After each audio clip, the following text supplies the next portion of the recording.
প্রিয় বন্ধুগণ, জীবন থেকে নেওয়া গল্প ভালো লাগলে লাইক, কমেন্ট, শেয়ার করুন। নতুন নতুন গল্প পাওয়ার জন্য সাবস্ক্রাইব করে রাখুন।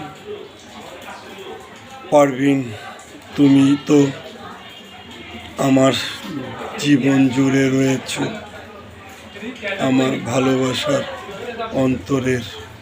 অন্তরের মাঝে। পারভিন, তুমি জানো না কতটা তোমাকে ভালোবাসতাম, আজও বাসি, যাকে নাকি আমি আজও ভুলতে পারছি না।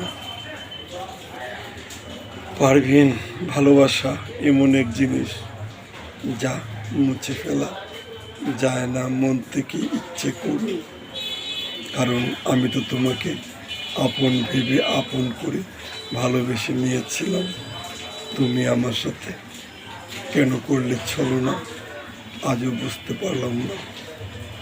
পারভিন, তুমি এসেছিলে আমার জীবনে স্বার্থে, তোমার নিজের প্রেমও করেছিলে তোমার নিজের স্বার্থে, কিন্তু আমি আজ সেটা বুঝতে পেরেছি।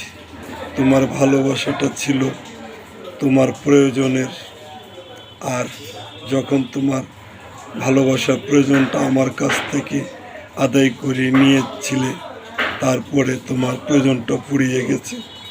তাই এক সময় তুমি আমায় ছেড়ে ঢাকার কথা বলে গিয়ে অন্য কাউকে বিয়ে করে নিলে। পারভিন, একটি কথা মনে রেখো, যে ঠকে সে বোকা নয়, আর সে নিরুপায় মাত্র। যে ঠকায় সে বড় চালাক নয়, সে বড় বেঈমান। আর যে বিশ্বাসের মান রাখে না, সে মানুষ নয়, সে অমানুষ, প্রেম ছলনাকারী।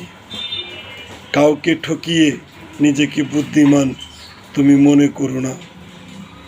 কাউকে ঠকিয়ে বেশি সুখী কেউ কখনো থাকতে পারে না, আজও পারেনি। পারভিন, তাই তোমাকে বলছি, তুমি নিজেকে নিজের কাছে প্রশ্ন করে জেনে নিও। একটি কথা, আমি তো তোমাকে সত্যি অন্তর থেকে ভালোবেসে আপন করে নিয়েছিলাম, আর প্রেমের প্রস্তাবও তো তুমি আমাকে দিয়েছিলে, আর তুমি আমার কাছে এসেছিলে।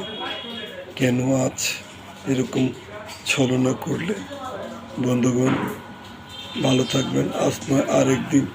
পারভিন সুখে থাক। আল্লাহ হাফেজ।